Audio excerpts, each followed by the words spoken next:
Muy bien. La sesión de hoy es la sesión 8.1, Juliano, apóstata y padres capadocios. A ver, ¿qué similitudes ves entre estas dos imágenes? Aquí tenemos en la derecha a Juliano el apóstata. Tenemos a Juliano el apóstata en la derecha y en la izquierda tenemos a otro personaje. ¿Quién será el personaje de la izquierda? A ver, traten de adivinar. La similitud, pastor, se podría decir que es que le están cargando a los dos personajes. Claro, a ambos lo están cargando en una especie de escudo, ¿no? Algo así, Sí. claro. Pero ¿quién será el personaje de la izquierda?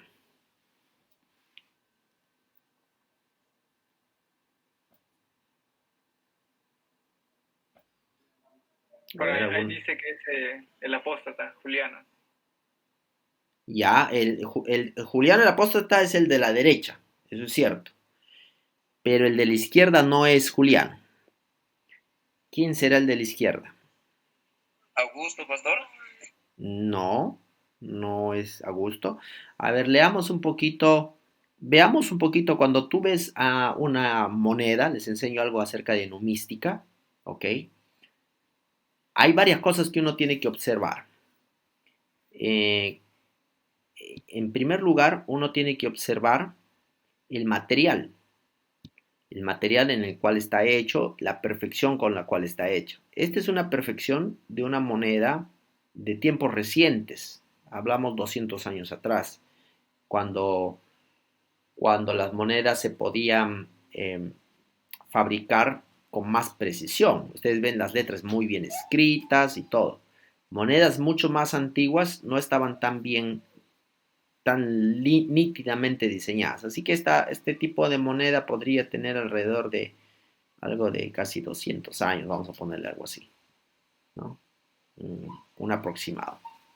Por la característica de cómo esto ha sido hecho. Entonces ahí les estoy enseñando un poco de numística. Otro, claro, aparte de ver el material y cómo ha sido hecho, es el hecho de que de caligrafía, la caligrafía, lo que está escrito en la moneda. Aquí tenemos, normalmente las monedas vienen siempre con alguna escritura.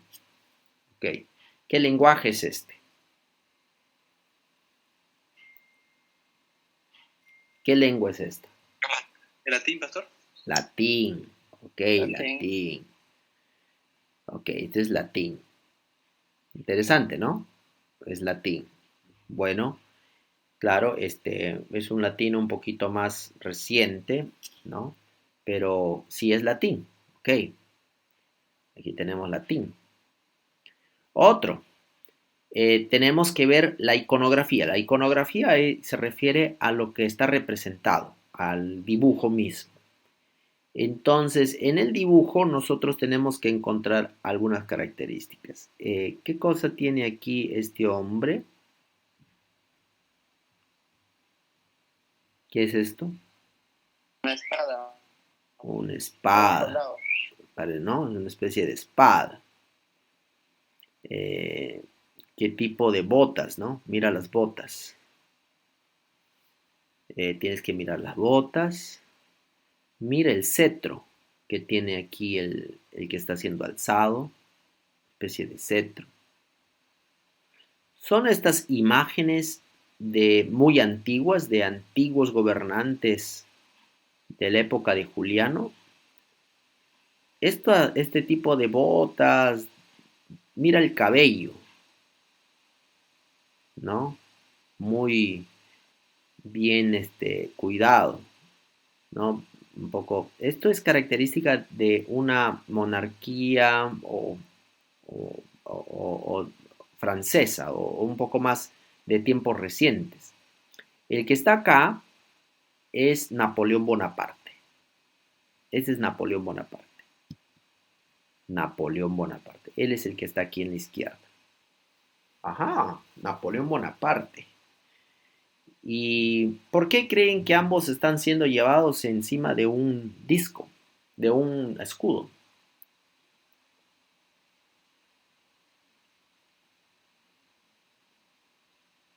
Como muestra de soberanía, La pastor. superioridad del cargo. Claro, están siendo reconocidos, ¿no? Están siendo reconocidos como autoridades. Entonces, tenemos esta declaración de Jacques, the Caesar of Paris, dice lo siguiente, refiriéndose está hablando de Bonaparte, pero él dice que según el historiador romano Ammianus Marcellinus, Juliano fue puesto en un escudo de soldado levantado en alto y aclamado por todos como Augusto. Este es algo que le pasó a Juliano el apóstata. Juliano el apóstata. Ahorita vamos a hablar un poco más acerca de él, pero este personaje, Juliano el apóstata, ¿no? Cerca del siglo tercero, segundo, a ver, cerca del siglo segundo, porque estamos hablando de 300, es algo interesante con esto de los siglos, ¿no? A ver, hablando de los siglos, ¿qué siglo es este? Del 1 al 100, del año 0 al año 100. ¿Qué siglo es este? Primero. Este es el siglo primero. O sea, si yo digo el año 68, ¿qué siglo es este? Si digo el año primero, porque está en está en el rango de 0 a 100. Y si digo el año 350, ¿qué siglo es este? Tercer siglo. Oh, mira, tu intuición inmediatamente viene al tercer siglo, pero mira, si haces la correlación inmediata, te vas a dar cuenta, ¿no? Del 0 al 100 es primer siglo, del 101, ¿no? Adelante, hasta el 200 del siglo 2, ¿no? Entonces, del 201 al 300 es siglo 3. Pastor, en realidad. Sí, te escucho. Del año 301 al 400. Muy bien, entonces el siglo termina en el año 100, ¿no? Ahí termina. Entonces el siglo XX terminó con el año 2000. Ahí terminó el siglo XX. Y en el siglo XXI se inició el 1 de enero del año 2001. Sino que a veces nosotros en este asunto nos confundimos bastante, ¿no? Nos confundimos bastante. Entonces hay que tener cuidado. Incluso aquí tengo que borrar esta parte de acá para ser más precisos, ¿no? Vamos a borrarlo. Ya. Sería del 401 en adelante, ¿no? Perfecto. Muy bien. Entonces, volviendo al tema. Nosotros teníamos aquí que este personaje Juliano, ¿no? Vivió alrededor, Juliano el apóstata, porque hay que recordar que hay que diferenciar este personaje Juliano, el apóstata, es un personaje muy importante en la historia de la iglesia, porque este personaje que vivió entre los años 330 al 363 después de Cristo, ¿qué siglo? 330 al 363, ¿qué siglo sería ese? El siglo cuarto, ¿no? El siglo cuarto. Este sería el rango de los años en el cual él vivió, el siglo cuarto. Entonces, Juliano el Apóstata, que vivió en este siglo, el siglo cuarto, y Napoleón Bonaparte. A ver, ¿en qué siglo vivió Napoleón Bonaparte? A ver, dígame. 17. Porque Napoleón Bonaparte vivió entre los años 1769 y 1821, ¿no? Pero, 18.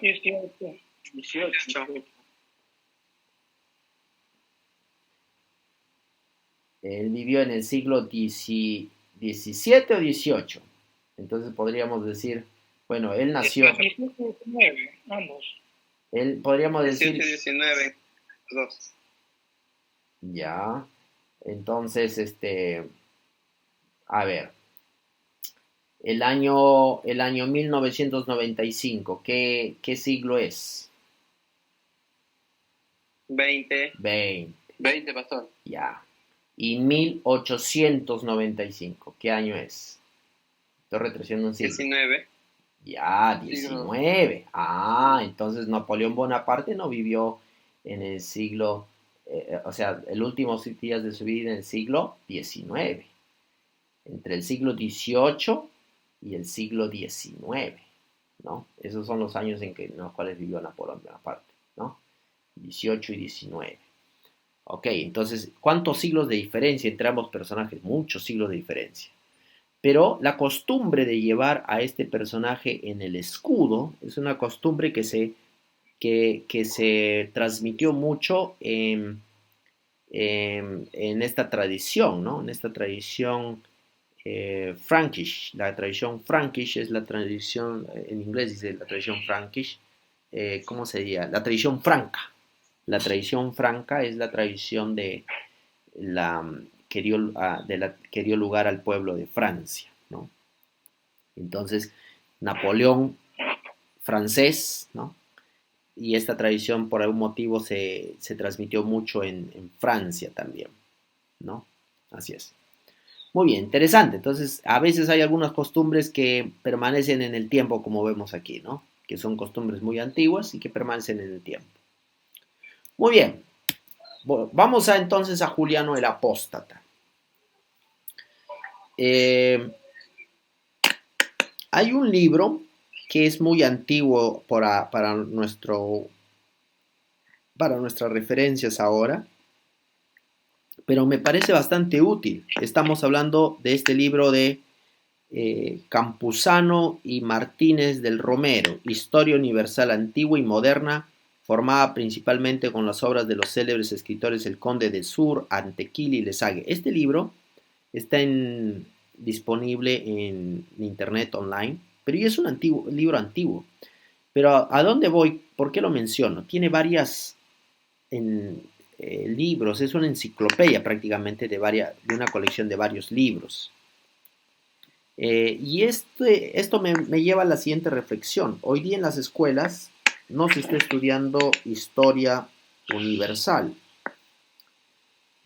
No sé si hay alguien con el micrófono, por favor, apáguelo. ¿Hay alguien con el micrófono? Por favor, revise su micrófono. Gracias. Entonces, este libro es un libro que que tiene años, pero hay mucho conocimiento interesante. Y hay aspectos muy interesantes a la vida de Juliano. Juliano el Apóstata era familia de Constantino. Aquí está Juliano. Juliano el Apóstata y aquí está Constantino. Constantino el Grande, ¿no? Lo que pasa es que Flavius Constantius, que es en inglés, ¿no? Constan, no, ¿cómo se dice en español? Eh, Const, Constantín, Constantius, Constancio, me parece Constancio. Constancio creo que es traducido en el español, Constancio. Constancio fue un personaje, un emperador, ¿no? Un personaje muy importante porque este personaje que vivió en la época de las tetrarquías, ¿se acuerdan de la tetrarquía? Cuando el imperio romano estaba dividido por 4 gobernantes. Esta idea fue una idea popularizada por quién. ¿Quién es el que popularizó esa idea? ¿O quién la inició, la idea de la tetrarquía romana? ¿Se acuerdan? A ver, revisen. ¿Quién fue aquel personaje que inauguró, que trajo la idea de las tetrarquías?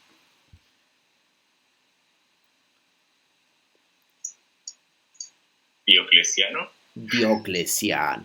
Diocleciano fue aquel que inauguró esta idea de las tetrarquías. Entonces, Diocleciano en esta época, ya en la época de Constancio, era la última, ya las tetrarquías prácticamente estaban desapareciendo, no tenía mucho éxito. Cuando Diocleciano falleció, a su muerte ocasionó problemas las tetrarquías y finalmente se fue disolviendo. Entonces así llegamos al asunto de Constancio, y él elimina a varios miembros de la familia porque él se iba a dar cuenta que él quería pues que su heredero Constantino, ¿no? Esté entre los próximos gobernantes de Roma. Así que él elimina a muchos miembros de su familia para que este hijo suyo no tenga competencia. Lamentablemente en el mundo antiguo era así, ¿no? Se eliminaba a los emperadores, a veces se eliminaban a los miembros de su familia para evitar competencias al trono. Pero perdonó a estos dos personajes, a Gaius César, que en ese tiempo se encontraba enfermo y muy enfermizo, y él pensaba que no era una amenaza al trono, y perdonó a Juliano, que era un niño. Me parece que tenía 6 años de edad, algo así, cuando todo esto ocurrió. Así que perdonó a estos dos, ¿no? Los perdonó, ¿no? No fueron muertos, ¿no? Y el resto, bueno, tenemos mujeres no hay problema, porque las mujeres no representan un problema para el trono, solamente los varones representan un problema para el trono. Esto nos lleva a la historia de el Éxodo, ¿no? Cuando los varoncitos judíos se multiplicaban, todo el pueblo se multiplicaba, ¿no? Niños y niñas, pero ¿a quién decide matar el faraón de Egipto? A los varoncitos. Lo mismo ocurre con Jesús. Cuando Jesús nació, ¿a quién mata Herodes? A los varoncitos, ¿no? Entonces, lo mismo ocurrió aquí. Eliminó a todos, pero dejó a estos dos que no parecían ser una amenaza. No parecían ser una amenaza para el trono, y él pensaba que si algo le pasaba a su hijo, posiblemente en el futuro de repente ellos podían llegar a ser gobernantes de Roma. Así que Juliano, él creció en una familia, digamos que por obligación, un poco por obligación, le obligaban a guardar el cristianismo. Y hay indicaciones de que Constantino practicaba el cristianismo, aunque no está muy claro ese asunto, pero parece ser que practicaba el cristianismo. Constancio, perdón, no Constantino, Constancio, practicaba el cristianismo. Así que a Juliano lo obligaron a estudiar letras, lo llevaron a Grecia, él estudió letras allá en Grecia, y él en realidad en el fondo de su corazón, aunque en el exterior él aprendió la cultura cristiana, en el exterior él iba a los cultos cristianos, era lector de la Biblia, ¿no? Era lector no sé si de la Biblia, pero sí lector de los escritos cristianos en los cultos, era lector.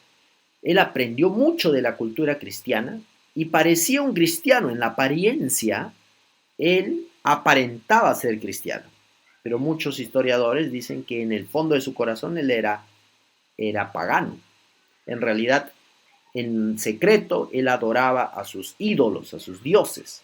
Así que en la apariencia, él era cristiano, pero en secreto, él adoraba a sus dioses. Ahora, yo les hago una pregunta.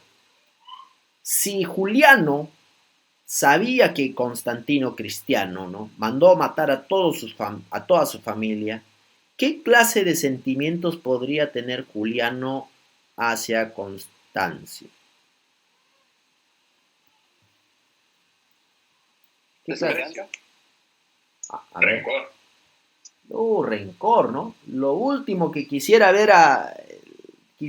verlo, ¿no? Él mató a toda su familia, solamente dejó libre a su medio hermano, ni siquiera a su hermano, su medio hermano, ¿no? Entonces, eh, esto fue algo muy, muy perjudicial. ¿Por qué? Para la estabilidad romana, porque en el futuro Juliano se tornó en una amenaza que Constancio siempre la vio como una amenaza. Y, y él trató de impedir que Juliano llegase a ser una amenaza grande. Pero eventualmente Juliano, después de la muerte de Constantino, después que Constantino murió, Constancio decide que César, Gaius César, darle una oportunidad, ¿no? Para que él fuese emperador. Y le da la oportunidad a Gaius César, pero Gaius César parece que toma esa oportunidad como una rebelión y empieza a organizar una conspiración para tomar el trono. Así que lo mandó matar y eliminó el problema. Aquí, este tipo es un tipo muy siniestro, no sé cómo entenderlo a Constancio, porque en primer lugar les perdona la vida porque pensaba que algún día podrían ser un recurso de un futuro, convertirse en futuros prospectos para el reino, pero luego lo elimina.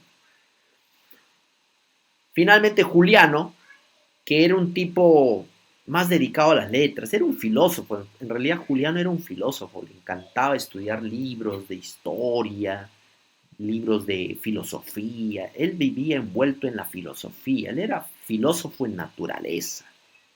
Sin embargo, Constancio lo envió como gobernador a Gaia y le dijo que se encargara ahí, y él hizo un trabajo excelente. Ahí se vio que este Juliano tenía talento no solamente como filósofo, sino también como general, como comandante.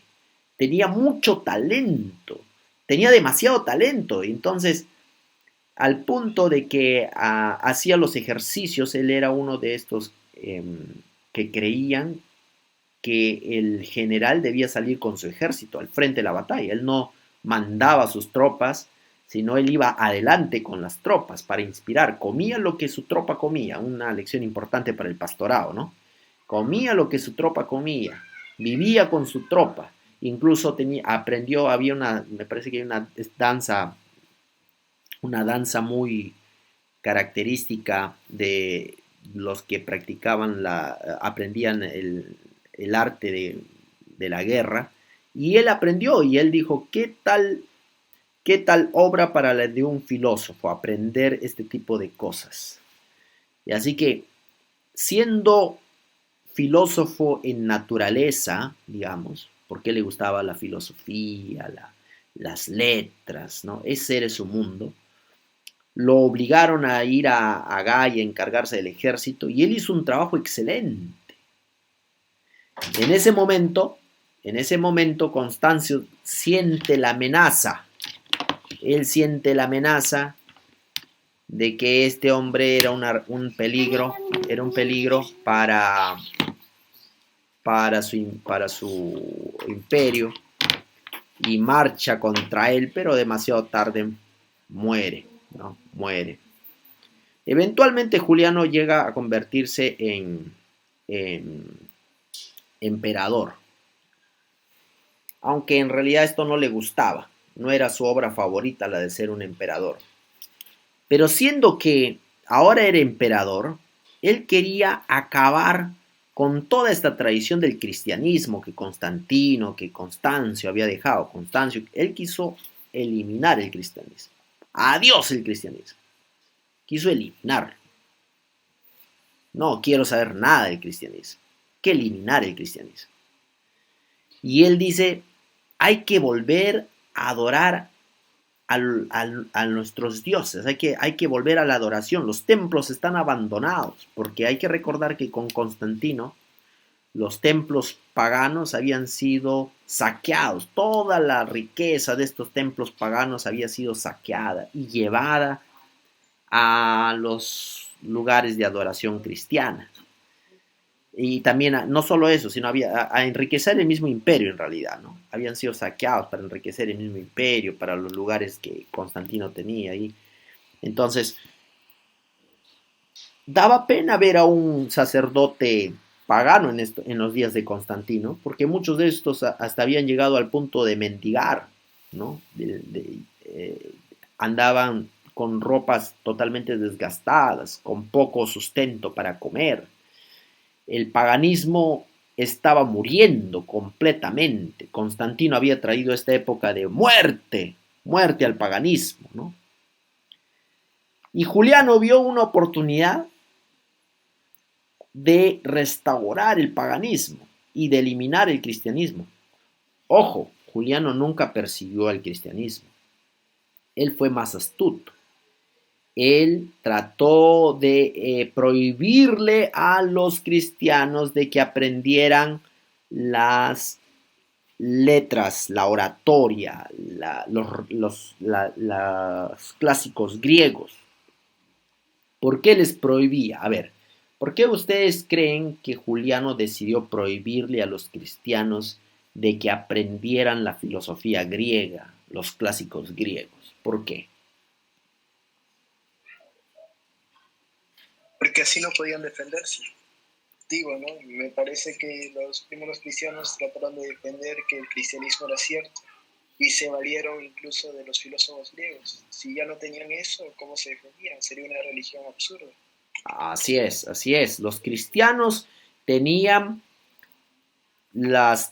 los clásicos griegos como una fuente de discusión apologética, ¿no? Ellos hacían apologética con ellos, podían discutir tas a tas con los paganos, basándose en los griegos, en los escritos griegos, y de esa manera podían argumentar con ellos. Pero el plan de Juliano era prohibir que los maestros cristianos tengan acceso a eso para que no puedan defenderse frente a estas discusiones con los paganos, ¿no?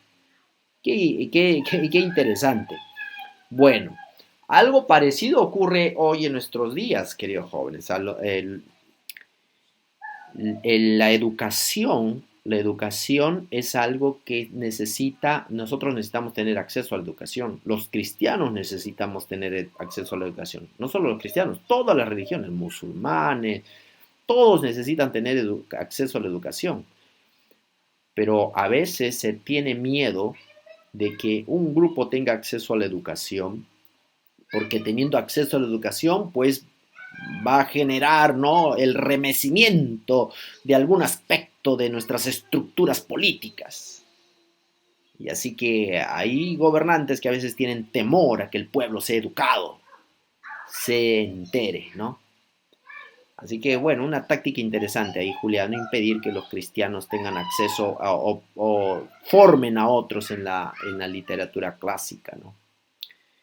Bueno, así que Juliano, de ahí en adelante se le conoce como Juliano apóstata. ¿Por qué?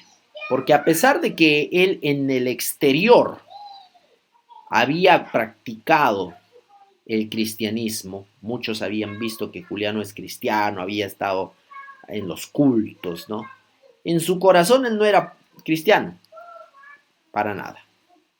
Y por eso es que en la historia llegó a pasar como Juliano el apóstata. Pero no hagamos una equivocación. Juliano era un gobernante muy capaz,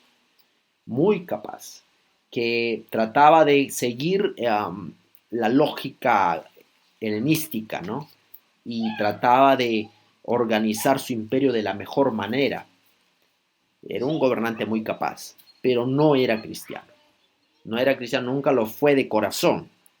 Y tenía razones, digamos, el hecho de que Constancio había eliminado a su familia, él tenía mucho rencor, ¿no?, a todo lo que eso representaba. Muy bien. Voy a dar vamos a ver, unos 5 minutos de break antes de iniciar la segunda parte de este tema, ¿ok? Así que vamos a tomarnos... Ok, entonces continuando con nuestra temática, ya habíamos hablado acerca de Juliano, el apóstata. Ahora vamos a hablar de otro tema. y tiene que ver con los padres capadocios. Pero antes de hablar de los padres capadocios, vamos a hablar un poquito de Atanasio de Alejandría. Atanasio fue un personaje realmente fascinante. Atanasio era un monje, ¿no? Un monje que aquí vemos en los escritos, él tiene en su mano el credo de Nicea, el cual él realmente tenía mucha consideración, era un trinitarista, ¿no? Él era un trinitarista y era visto como una de las amenazas más grandes de Arrio. Y hay una parte en el libro de Historia del Cristianismo que me llama mucho la atención cuando trataron de capturarlo a Atanasio, porque Atanasio, recuerden ustedes, como trinitarista, él era un trinitarista que defendía la idea de Padre, Hijo, Espíritu Santo, eh, estaba viviendo en una época difícil. Había gobernantes, emperadores que a veces favorecían el trinitarismo, como en el caso de Constantino, y luego había otros gobernantes que no lo favorecían, que no favorecían la idea del trinitaria y lo perseguían. Entonces, él muchas veces tenía que acudir y refugiarse entre los monjes del desierto. Cada vez que lo perseguían, se iba al desierto y ahí se escapaba. Luego vamos a hablar un poquito acerca de algunos escondites que algunos cristianos tenían en estas épocas o en épocas anteriores, ¿no? O posteriores a esto también. Entonces, aquí tengo una parte que me llama mucho la atención, que tiene que ver cuando lo quisieron aprender a Atanasio, ¿no? Y dice lo siguiente. Dice, perdón, aquí vamos a ver si estamos grabando aquí esta parte. No estamos grabando, está bien. Dice, poco después, cuando Atanasio estaba celebrando la comunión en una de sus iglesias, el gobernador hizo rodear el templo y de pronto irrumpió en el santuario al frente de un grupo de soldados armados. El tumulto fue enorme, pero Atanasio no se inmutó, sino que les ordenó a los fieles que cantaran el Salmo 136, porque para siempre es su misericordia. Los soldados se abrían paso a través de la multitud mientras unos cantaban y otros trataban de escapar. Alrededor de Atanasio, los pastores que estaban presentes formaron un círculo. Atanasio se negaba a huir hasta tanto no se asegurara de que su grey estaba a salvo. A la postre, en medio del tumulto, Atanasio se desmayó, y fue entonces que sus clérigos aprovecharon para sacarle escondidas de la iglesia y ponerlo a salvo. Y ahí, ¿qué pasó con Atanasio? Desapareció. De pronto Atanasio desapareció y estuvo en el anonimato. Yo no sé si Atanasio sería como una especie de cuando leo lo que le ocurrió, las aventuras que tenía, me hace recordar un poco a una especie de una agente del FBI, ¿no? O una de la CIA, no sé, que desaparece de pronto de la escena y no se sabe nada de él. En una oportunidad, uno de sus perseguidores lo había encontrado, él estaba en una embarcación, estaba dirigiendo hacia un lugar, y sus perseguidores vinieron a agarrarlo, pero no lo habían reconocido y le preguntaron si habían visto a Atanasio. Y él dijo, sí, él está delante de ustedes y si se apresuran, quizá lo sobrepasen. Y así que los perseguidores se fueron atrás de él, supuestamente pensando que Atanasio estaba más adelante, pero era el mismo Atanasio que estaba ahí y les estaba hablando en parodia, ¿no? Diciéndoles que sí, él está siempre adelante de ustedes, pero si se apresuran quizá lo sobrepasen, y eso es lo que pasó, se fueron hacia adelante y lo sobrepasaron y él se quedó ahí. Interesante, él se iba a los monjes del desierto y entre los monjes del desierto ahí permanecía en el anonimato por mucho tiempo pero seguía enseñando la doctrina como él entendía, ¿no? Así que él era uno de los ardientes defensores del trinitarismo, ¿no? Es lo que mencioné aquí, que él está sosteniendo el credo de Nicea en sus manos. Eh, Fue algo que fue de mucho soporte para el trinitarismo. No pensemos que cuando el concilio de Nicea dio eh, terminó de dar no, se formuló el credo de Nicea, ahí se acabó el arrianismo, no, hubo muchas batallas. El arrianismo no fue fácil de vencer. Atanasio estuvo entre unos de aquellos que defendió el trinitarismo con mucho ímpetu. Y así que nosotros llegamos aquí al tema de la iglesia en Capadocia. Hay, como ustedes ven en el mapa, hubo varias persecuciones y algunas fechas, ¿no? Las persecuciones antes del año 250, las que fueron antes del año 250, hubo algunas persecuciones interesantes. Ya las primeras persecuciones hemos estudiado un poco, hemos hablado de Nerón, de Domiciano, que persiguió Domitian, perdón, Ignacio, de Justino el Mártir, hemos hablado de los mártires, bueno, esta parte no hemos hablado aquí, de Policarpo, del año de Plinio 111, que hice en las lecturas, no de todos ellos hemos hablado, pero hubo varias persecuciones. Lo interesante es que hay un lugar aquí en este mapa que es Capadocia, esta región de Asia. En esta región de Asia había comunidades cristianas y algunas fotos de estas comunidades cristianas están en la derecha. Miren, ¿qué les recuerda este cerro lleno de huecos? ¿Qué les recuerda?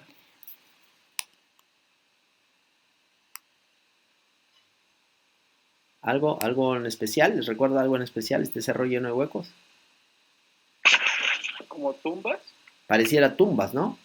Y aquí tenemos otros frescos, ¿no? Que estaban en una especie de cuevas, ¿no? Miren lo que les voy a mostrar a continuación. Aquí lo que vamos a ver es que en este lugar, en Capadocia, hay un montón hubo túneles, hay túneles que datan desde época de los hititas. Este es un lugar interesante porque hay muchos túneles antiguos y construcciones que están en túneles. Hay una ciudad completa que está subterránea, una ciudad subterránea completa. Imagínense ustedes. Ahora, es en este lugar donde el cristianismo se refugió por mucho tiempo. Entre tumbas, no tumbas, sino entre túneles, cuevas, y así que tenemos, por ejemplo, esta iglesia, me parece que es del siglo VI o VII, que era en medio de estos túneles, ¿no? Ya este es un poquito más elaborado, con pinturas y todo, pero ahí se reunían los cristianos, en estas especie de cuevas y redes de túneles. Así que si ustedes miran un documental, por ejemplo, de la iglesia cristiana en Capadocia, van a encontrar que muchos de estas sobrevivieron gracias a este sistema de cuevas y túneles, ¿no?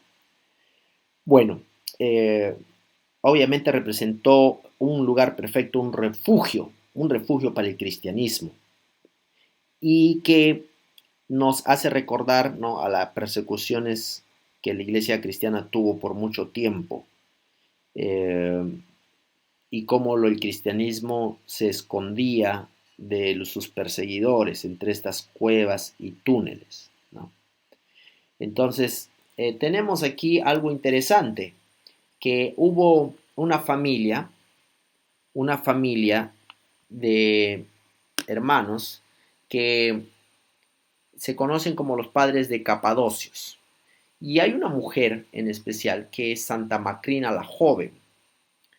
Macrina, como dice esta figurita que conseguí aquí de internet, era la mayor de los 10 hijos de los santos Basilio y Emelia la Mayor, y hermana de los padres capadocios San Basilio y San Gregorio de Niza. Mira, no podrían haberse concentrado en una familia mayor cantidad de talentos, porque aquí los padres capadocios a los cuales se refiere este texto, San Basilio y San Gregorio de Niza, fueron muy importantes. Y ahora tenemos a Macrina, la joven, que era considerada como la maestra.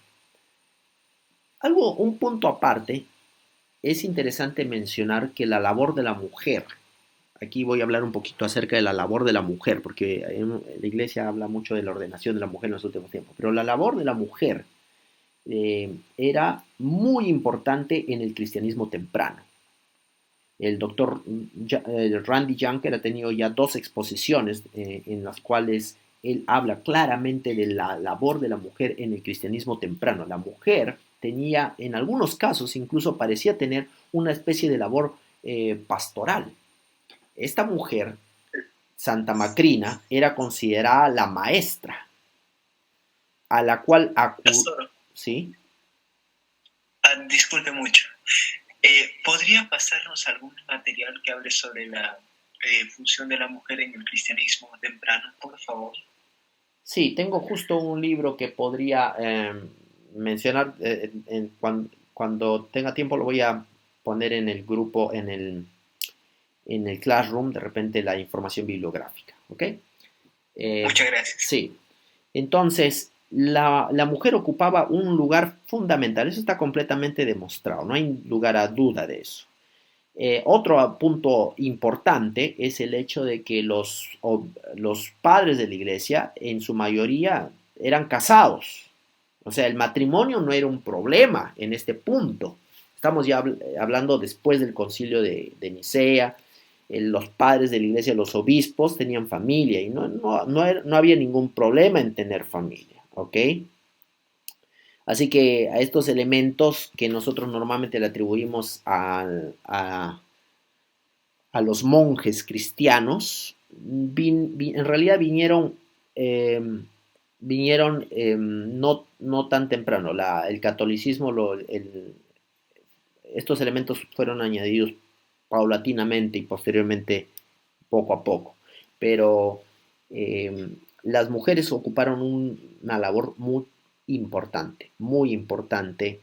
Esta mujer, en especial Santa Macrina, era considerada como la maestra y a la cual acudió su hermano San Basilio para que le enseñara los caminos de la fe. Imagínate, hasta ese punto. ¿Y quién es San Basilio? Pues uno de los padres capadocios, muy importantes, ¿no?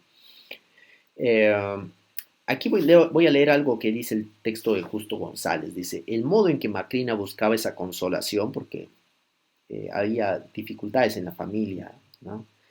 Sin embargo, consistía en hacerles pensar acerca de los goces de la vida religiosa. ¿Por qué no retirarse a las tierras de Anés y dedicarse a llevar una vida de renunciación y contemplación? Bueno, este es un concepto que Macrina sacó de la vida de los monjes. Recuerden que lo que representó el monasticismo, ¿no? El monasticismo, apartarte y renunciar a todo. Era un poco una consecuencia del agnosticismo, como lo vimos en la clase pasada, pero era una idea muy atractiva para aquel que quería dedicarse realmente a Cristo con todo su corazón. Así que esta mujer sentía una atracción a esto. La verdadera felicidad no se hallaba en las glorias del mundo, sino en el servicio de Dios. Y ese servicio se cumple tanto mejor cuando uno se deshace de todo lo que le ata al mundo. Mira, estas son palabras muy interesantes porque esto es lo que pensó ella. Ella quería deshacerse del mundo. El vestido y la comida debían ser sencillos, el lecho duro y la oración constante. En otras palabras, lo que Macrina proponía era una vida semejante a la que llevaban los monjes del desierto. Es lo que quería hacer ella. Pero a esto le añadía otro elemento. Macrina y su madre Emilia no vivirían solas, sino que tratarían de reclutar un número reducido de mujeres que quisieran acompañarlas en esta empresa. Bueno, característico las damas, ¿no? Ella reclutó un número de mujeres. Así que aquí vemos una empresa muy interesante. No sé si aquí podríamos decir el inicio de las monjas, pero es una mujer que lideró definitivamente un movimiento de que las mujeres pudieran dedicarse a esta vida monástica, no solamente los varones, sino también las mujeres, ¿no? San Basilio el Grande, que dijimos que era el hermano de Macrina, ¿no? Macrina tenía su hermano, que curiosamente padres capadocios en esta zona. En medio de estas labores, Basilio se encontraba profundamente envuelto en las controversias acerca de la doctrina de la Trinidad, porque la doctrina de la Trinidad es algo que fue discutido, que la iglesia se encontraba discutiendo arduamente. No fue fácil la aceptación de la doctrina de la Trinidad, a la que se oponían los arrianos. Mediante una amplia correspondencia y varios tratados teológicos, Basilio contribuyó al triunfo final de la doctrina trinitaria que el Concilio de Nicea había proclamado. En otras palabras, Basilio fue un personaje que realmente también ayudó al triunfo de la doctrina de Nicea.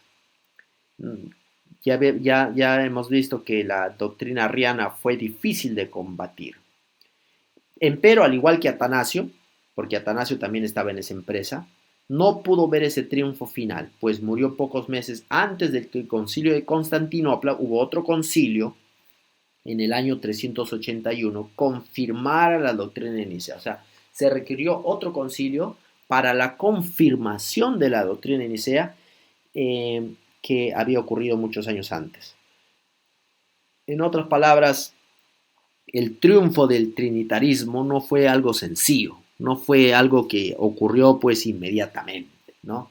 Y ya, de pronto se dijo en el concilio de Nicea, ocurrió aquí el trinitarismo, ya está definido, Padre, Hijo, Espíritu Santo está definido. No, no fue fácil, no fue fácil.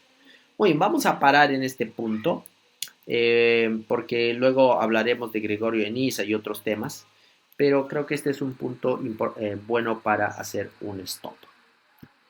Muy bien, jóvenes, muchas gracias por la atención el día de hoy, que Dios los bendiga grandemente, y entonces no se olviden de hacer sus lecturas correspondientes.